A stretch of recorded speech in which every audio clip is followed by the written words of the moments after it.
একটা মানুষ তার ভালোবাসার মানুষকে কখনোই হারাতে চায় না, সব সময় চায় সে যেন সুখী থাকে। আর যদি সে হারিয়ে যায় জীবন থেকে, তাহলে মানুষটি তাকে ফিরিয়ে আনার জন্য যা করা দরকার সব করতে প্রস্তুত। এমনই ভালোবাসার গল্প নিয়ে তৈরি আজকের এই মুভি ইয়েস্টারডে ওয়ান্স মোর। আশা করি তোমাদের কাছে ভালোই লাগবে। তোমরা লাইক সাবস্ক্রাইব করে সুন্দর একটা কমেন্ট করে দাও। আমি গল্প শুরু করি। মুভির শুরুতে আমরা সু নামের এক ছোট বাচ্চাকে দেখতে পাই, যে দেখতে পায় ইউ নামের একটা ছেলে মাটি নিয়ে খেলা করছে। এখানে সে তাকে গিয়ে জিজ্ঞেস করে, তুমি এখানে কি করছো? ইউ বলে, আমি মাটি দিয়ে একটা কেক বানাচ্ছি, কারণ আজকে আমার জন্মদিন। এখানে সু বলে, তাহলে তোমার কেকের উপর রাখার জন্য মোমবাতি লাগবে, যাও বাড়ি থেকে নিয়ে আসো। তখন ইউ তার বাসায় যেতে চায় না, কারণ কোনোভাবে যদি তার মাতাল বাবা তাকে দেখে ফেলে তাহলে তাকে প্রচুর মারধর করবে। সে যেতে চায় না, কিন্তু ইউ জোর করলে সে বাড়িতে যায় মোমবাতি আনতে। কপাল ভালো ছিল, তার বাবা ঘুমাচ্ছিল। সে কোনো মতে মোমবাতি নিয়ে বেরিয়ে আসতে সক্ষম হয়। এই মোমবাতিগুলো তার মা তাকে মারা যাবার আগে দিয়েছিল।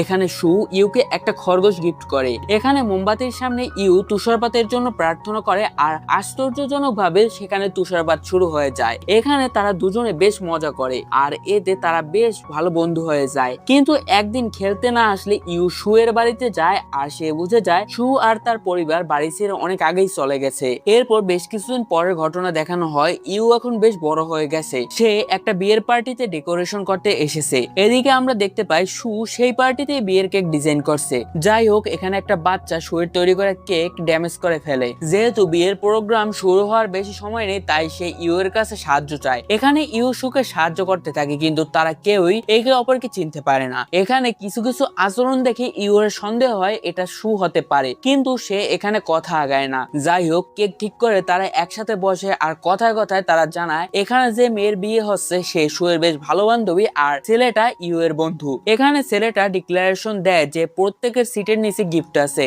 আর তার মধ্যে একটা স্পেশাল। এখানে সু একটা নর্মাল গিফট পায়, এতে সে মন খারাপ করে ফেলে, কারণ তার একটা স্পেশাল গিফট পাওয়ার ইচ্ছে ছিল। যাই হোক, অনুষ্ঠান শেষে তারা একসাথে হাঁটতে থাকে। এক সময় একটা খেলনার ভেন্ডিং মেশিন তাদের সামনে পড়ে। এখানে ইউ চায় একটা খেলনা সুকে গিফট করতে, কিন্তু সু বলে, আরে এখানে খেলনা কিনে টাকা খরচ করার কোনো মানে হয় না, আমার কপাল খুবই খারাপ, আমি কোনো রেয়ার আইটেম পাবো না। এরপর সে সেখান থেকে চলে যায়, আর একটা বাসে চড়ে বসে, আর তার পিছে পিছে ইউ ও বাসে উঠে পড়ে। এখানে সে বিয়ের স্পেশাল গিফটটা সু এর হাতে তুলে দেয়, আর সে তার উপর একটা খরগোশ এঁকে দেয়। এটা দেখে সু চিনতে পারে এটা তার সেই ছোটবেলার খরগোশ, যা দেখতে কিছুটা হাঁসের মতো ছিল। তখন সু বুঝে যায় এটা ইউ। এরপর থেকে তারা একে অপরের সাথে দেখা করতো, আর বেশ ভালো সময় কাটাতো। একদিন ইউ সুকে প্রপোজ করে, আর সু সেটা অ্যাকসেপ্ট করে নেয়। তারা একটা অ্যাপার্টমেন্টে গিয়ে লিভ ইনে থাকতে শুরু করে। সবকিছু সুন্দর মতো চলতে থাকে, কিন্তু একদিন ইউ এর বাবা মারা যায়। ইউ তার বাবার ফিউনারেলে গ্রামে যায়, কিন্তু এখানে দেখা যায় সেই সকল লোক চলে এসেছে যাদের থেকে ইউ এর বাবা টাকা ধার করেছিল।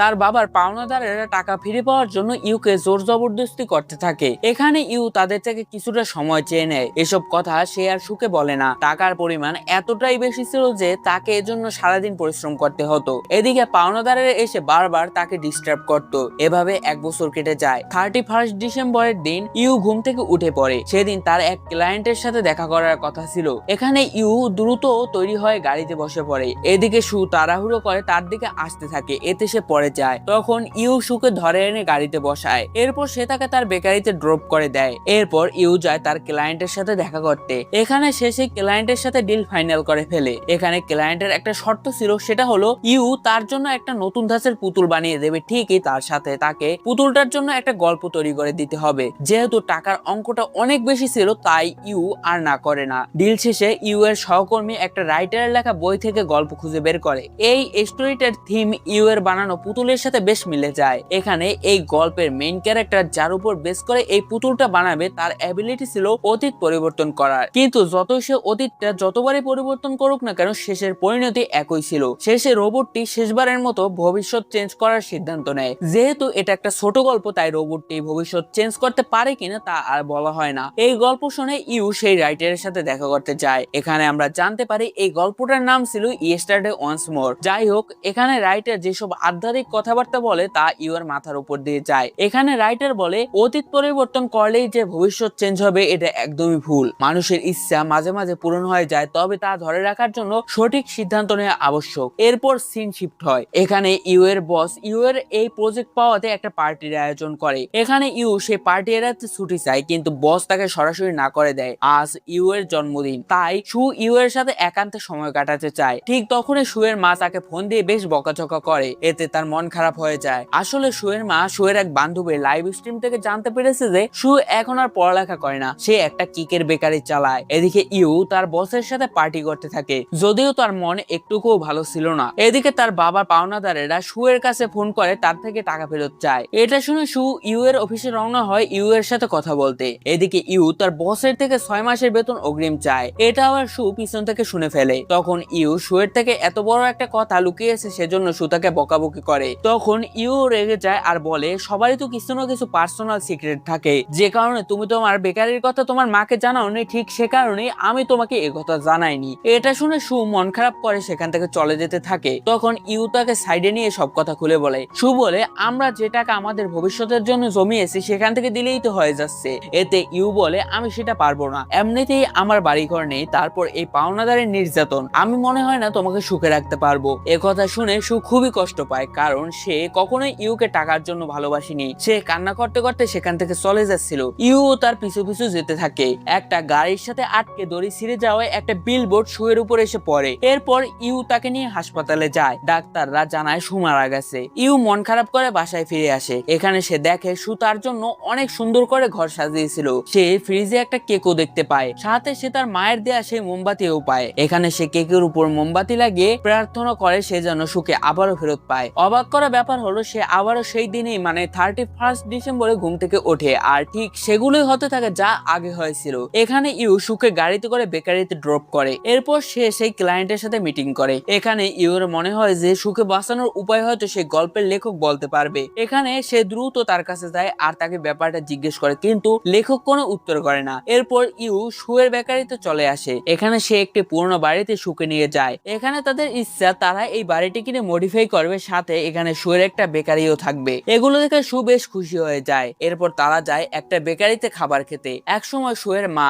সুকে ফোন দিয়ে বকাঝকা করে, কারণটা মনে হয় আর বলতে হবে না। বকা শুনে সুয়ের মন খারাপ হয়ে যায়। এতে তারা দুজনেই রেস্টুরেন্ট থেকে বেরিয়ে যেতে থাকে। এ সময় তারা দেখে এক মাতাল তার ছেলেকে মারছে। যেহেতু এমন একটা পরিস্থিতির শিকার ইউ ছোটবেলায় হয়েছিল, তাই সে আর এটা সহ্য করতে পারে না। সে লোকটাকে আটকাতে যায়, তখন লোকটা সুকে এসে ধাক্কা দেয়। এমন একটা পরিস্থিতি দেখে ইউ মাতালকে মারতে থাকে। ঝামেলা করার জন্য তাদের থানায় নিয়ে যাওয়া হয়, কিন্তু এখানে ইউ বেশ তাড়াহুড়ো করছিল, কারণ একটু সময় পরেই সু হয়তো মারা যাবে। সে সেখান থেকে ছাড়া পাওয়ার পর ইউ সুয়ের উদ্দেশ্যে রওনা হয়, কিন্তু পথে সে দেখে সু থানায় আসার পথে অ্যাক্সিডেন্টে মারা গেছে। তখন ইউ মনের কষ্টে রাইটারের কাছে যায় আর তাকে জিজ্ঞেস করে, তুমি আসলে কে, এত কিছু জানো কি করে? এতে সেই রাইটার বলে, আমি তোমার ফিউচার, আর এখন আমি খুবই একা। এরপর ইউ তার বাড়িতে এসে শেষ মোমবাতিটি জ্বালিয়ে উইশ করে যে সে যেন সুখে ফিরে পায়। আবারও 31 ডিসেম্বর, এবারও ঠিক আগের ঘটনাগুলো রিপিট হতে থাকে। তবে এবার ইউ অফিস থেকে কোনো মতে ছুটি ম্যানেজ করে নেয় আর সে সুকে নিয়ে তার মায়ের কাছে যায়। এখানে সু আর ইউ সুয়ের মাকে বোঝায় যে সু আর কোনো মতে পড়ালেখা করবে না, আর সে কেক বানানোতে বেশ ভালো একটা ক্যারিয়ার তৈরি করে ফেলেছে। প্রথমে সুয়ের মা তা মেনে নিতে রাজি না হলেও পরে সে তা মেনে নেয়। এ ঘটনায় তারা বেশ খুশি হয়ে যায়। এরপর ইউ সুকে তার বাড়িতে নিয়ে আসে। এখানে সে জানায় তার মায়ের একটা কঠিন রোগ হওয়ার কারণে সে মারা যায়। মৃত্যুর আগে আগে ইউ এর জন্মদিনে সে তার জন্য একটা কেক আর এই মোমবাতি গুলো বানায়। এর কিছুদিন পর তার মা মারা যায়, আর এতে তার বাবা একদমই ভেঙে পড়ে। সে ড্রিঙ্ক করত আর ইউকে প্রচন্ড মারধর করত। এতে যখন স্বাভাবিক থাকা অবস্থাতেও ইউ এর বাবা তাকে আদর করতে চাইতো, তখন ইউ বেশ ভয় পেত।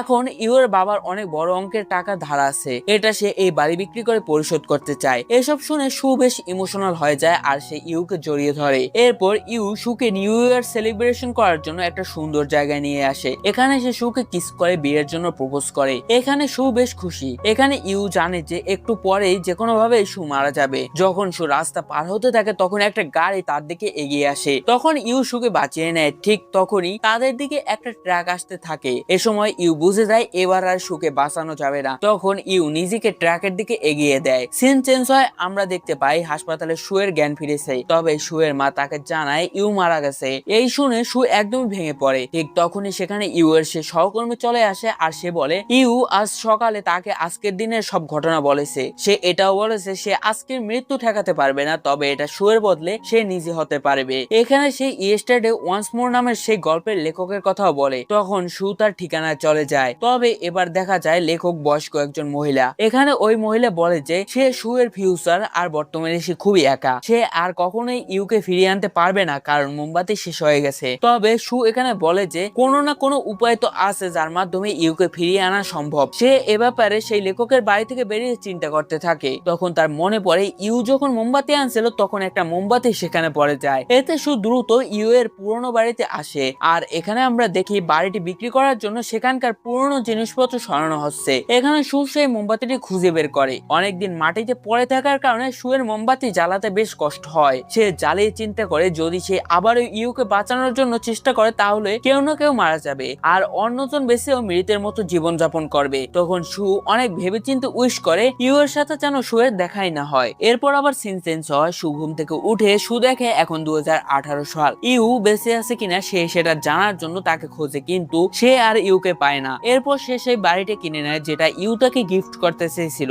যেহেতু সে আর ইউকে পায়নি তাই সে বেকারিতে কাজ করে একা একাই দিন পার করতে থাকে। এভাবে করতে করতে 2023 সালের 31 ডিসেম্বর চলে আসে, যে রাতে সু দুইবার আর ইউ একবার মারা যায়। এখানে আমরা দেখি ইউ জীবিত আর সে তার জন্মদিন পালন করছে। এদিকে সু আতশবাজির দিকে তাকিয়ে তার আর ইউ এর কাটানো সুন্দর মুহূর্তের কথা মনে করছে। এরপর আমাদের পরের দিন কাহিনী দেখানো হয়। যখন সু বেকারিতে কাজ করছিল তখন তাকে পিছন থেকে ইউ ডাকে। ইউ এর গলা শুনে সু বেশ ইমোশনাল হয়ে যায়। এদিকে টেবিলে সাজানো সেই খরগোশটা দেখে ইউও বুঝে যায় এটা তার ছোটবেলার বান্ধবী। তাদের সম্পর্ক এখান থেকে আবারও শুরু হয়। এরপর আমরা সেই লেখক লেখিকা মানে বৃদ্ধ ইউ আর সুকে দেখতে পাই, যারা এখন বেশ খুশি আছে। আর এখানেই মুভিটি শেষ হয়। আশা করি মুভিটি তোমাদের কাছে ভালোই লেগেছে। ভালো লেগে থাকলে ভিডিওতে লাইক, চ্যানেলটিকে সাবস্ক্রাইব আর সুন্দর একটা কমেন্ট করে দিও। আজকের জন্য বিদায়।